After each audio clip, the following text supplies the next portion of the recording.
మక్తల్లో ఘనంగా 78వ స్వాతంత్ర దినోత్సవ వేడుకలు.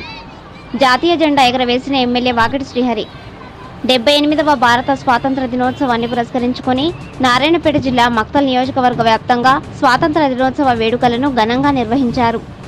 ఈ సందర్భంగా పట్టణంలోని ఎమ్మెల్యే క్యాంపు కార్యాలయంలో భారతమాత డాక్టర్ బిఆర్ అంబేద్కర్ చిత్రపటాలకు పూజలు నిర్వహించి మక్తల్ ఎమ్మెల్యే వాకిటి శ్రీహరి జాతీయ పతాకాన్ని ఆవిష్కరించారు. అనంతరం ఎమ్మెల్యే వాకిటి శ్రీహరి మున్సిపాలిటీ తహసీల్దార్, ఎంపీడీఓ, వ్యవసాయ మార్కెట్ కార్యాలయాల్లోనూ జెండా ఆవిష్కరణ కార్యక్రమంలో పాల్గొన్నారు. ఎమ్మెల్యే వాకిటి శ్రీహరి మాట్లాడుతూ, ఎంతో మంది అమరుల త్యాగాల ఫలితంగా భారతదేశానికి స్వాతంత్ర్యం వచ్చిందని, దేశం కోసం ప్రాణత్యాగాలు చేసిన అట్టి మహనీయులను స్మరించుకోవాలని ప్రజలకు పిలుపునిచ్చారు. ఈ సందర్భంగా తెలంగాణ రాష్ట్ర ప్రజలకు, మక్తల్ నియోజకవర్గ ప్రజలకు స్వాతంత్ర దినోత్సవ శుభాకాంక్షలు తెలియజేశారు. ఈ సందర్భంగా మక్తల్ పట్టణంలోని పలు పాఠశాలల విద్యార్థులు పలువురు స్వాతంత్ర సమరయోధుల వేషధారణలో పట్టణ పురవీధుల గుండా మార్చ్ పాస్ట్ నిర్వహించి ఘనంగా స్వాతంత్ర దినోత్సవ వేడుకలను జరుపుకున్నారు.